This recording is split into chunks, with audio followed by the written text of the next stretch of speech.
داغ مفارقت دے گئے، ان کو آج سوشل میڈیا پر جس طریقے سے ان کی جو بے حرمتی کی جا رہی ہے، 9 مئی کا واقعہ آپ کے سامنے ہے،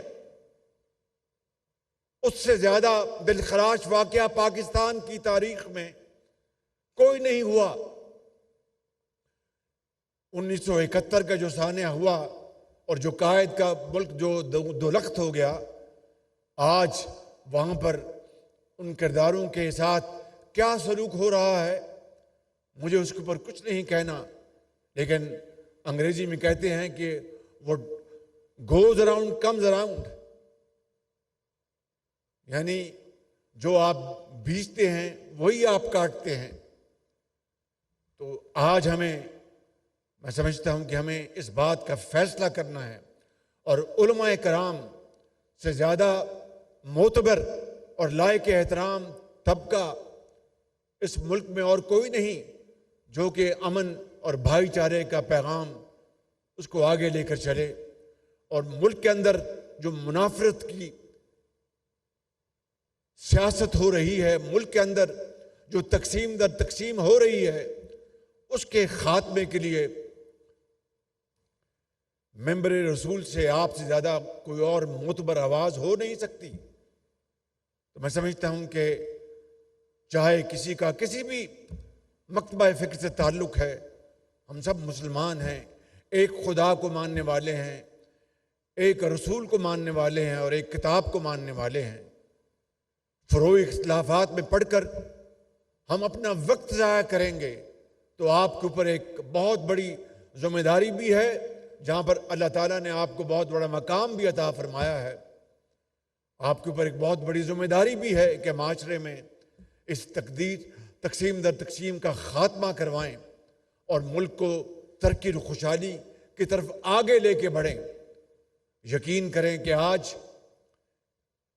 اس حکومت میں آتے ہی جہاں پر بھی میں گیا ہوں، میں نے پہلی بات کی کہ میں یہاں پر قرض لینے نہیں آیا۔ یہ کہنا آسان ہے، کرنا بہت مشکل، کہ جب 77 سال ہم قرض لیتے آئے ہیں تو یہ ایک ایسا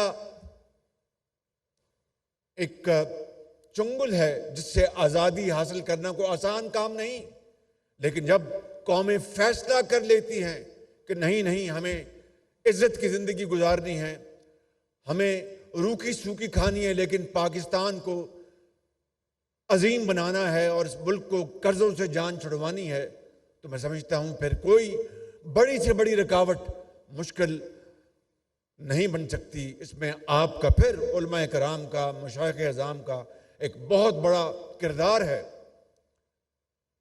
قرآن کریم کی احکامات کے حوالے سے جو ہمارا ایک اسلامی معاشی نظام، اس کے اوپر آپ بہترین روشنی ڈال سکتے ہیں۔ میں ختاماً عرض کرنا چاہتا ہوں کہ الحمدللہ اس وقت ہماری بھرپور کوشش ہے، میں ماضی میں نہیں جانا چاہتا، صرف یہ کہنا چاہتا ہوں کہ آج یہ سیاسی حکومت جس لائق بھی ہے، دن رات کوشش ہو رہی ہے کہ ملک کو ہم مشکلات سے، معاشی مشکلات سے جان اس کی چھڑوائی جائے۔ IMF خدا کرے کہ آخری پروگرام ثابت ہو، لیکن غریب آدمی، عام آدمی مہنگائی میں پچھلے کئی سال سے پس گیا ہے۔ ہم نے 50 ارب روپے اپنے ترقیاتی کاموں میں سے کاٹ کر 3 مہینے کے لیے جولائی، اگست اور ستمبر جو 200 یونٹ گھریلو صارفین بجلی استعمال کرتے ہیں، 200 یونٹ تک، ان کے لیے ہم نے 50 ارب روپے کی خطی رقم ترقیاتی کاموں سے نکال کر، تاکہ ان کے اوپر بوجھ نہ پڑے، لیکن 200 سے لے کے 500 یونٹ تک بھی جو گھریلو صارفین ہیں ان کے اوپر بھی بہت بڑا بوجھ ہے آج۔ اور مجھے میاں محمد نواز شریف کو، یہ ہماری جو کولیشن حکومت ہے، سپہ سالار کو، جناب ہمارے جو بلاول بھٹو صاحب، زرداری صاحب، ہماری سب آپس میں مشاورت ہو رہی ہے کہ یہ کافی نہیں ہے، اس کے لیے ایک جامع منصوبہ بنایا جا رہا ہے۔ چند دنوں میں صوبے، مجھے پورا یقین ہے، کل رات بھی میری آصف زرداری صاحب سے بات ہوئی اسی موضوع کے اوپر، اور انہوں نے کہا کہ میں جلد اپنی ان کی کمیٹی ان کو ملے گی، ہماری کمیٹی بھی ان کو، جو ہماری ایک کولیشن گورنمنٹ ہے، مشاورت ہوگی۔ میاں محمد نواز شریف صاحب پہ میرا کئی دنوں سے رابطہ ہے اس بارے میں، پنجاب حکومت سے سپہ سالار خود دن رات اس میں وہ اپنے ساتھیوں کے ساتھ ہمارے ساتھ مشورے میں شامل ہیں۔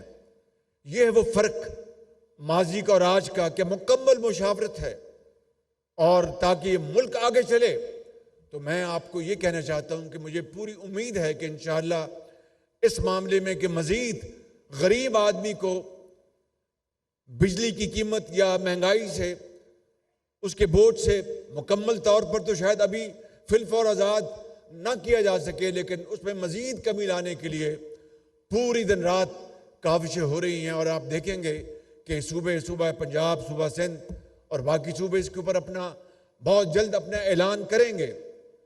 IMF نے ہمارے جو پروگرام جو ہے وہ ہونے جا رہا ہے، یہ کوئی خوشی کی بات نہیں کہ ہم IMF کے پروگرام میں جا رہے ہیں، ایک مجبوری ہے کہ ملک کو ہمیں معاشی طور پر استحکام دلوانا ہے، لیکن یہ استحکام تبھی آئے گا کہ ہم 25 کروڑ عوام کے لیے ان کی باقاعدہ پروڈکٹیو ان کی امپلائمنٹ کے لیے انتظام کریں، ایسی اسکیمیں بنائیں، وسائل جو ہیں ان کو بچائیں۔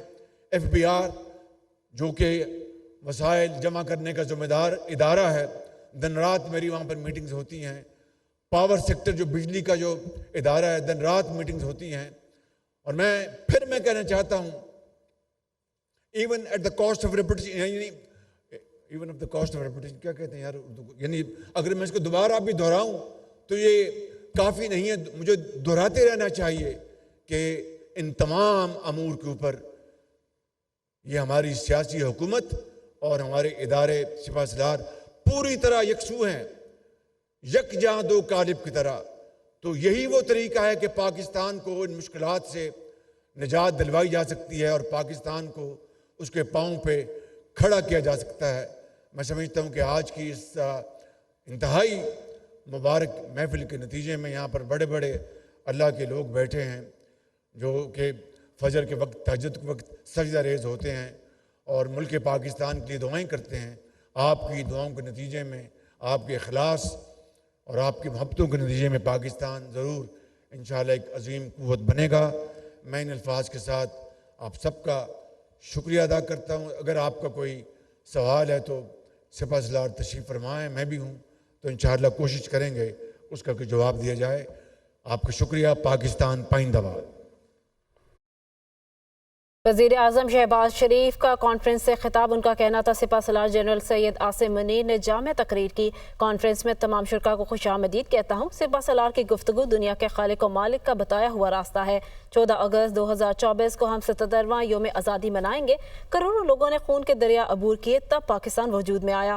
قومی یکجہتی، اتفاق اور اتحاد کی جتنی آج ضرورت ہے اتنی پہلے کبھی نہیں تھی۔ ان کا مزید کہنا تھا آج قوم کو پہلے سے کہیں زیادہ اتفاق اور یکجہتی کی ضرورت ہے۔ سپہ سالار پاکستان کے بہترین مفاد میں کام کر رہے ہیں۔ ان کا مزید کہنا تھا ہمیں ماضی سے سبق سیکھ کر دن رات محنت کرنا ہوگی۔ آج ملک کو سنگین معاشی حالات کا سامنا ہے، ہمیں سماجی اور معاشی چیلنجز کا بھرپور مقابلہ کرنا ہوگا۔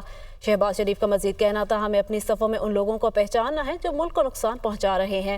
ہمیں قرآن پاک کے مطابق زندگی بسر کرنے کا ارادہ کرنا ہوگا۔ آپ کو اپڈیٹ کر رہے ہیں۔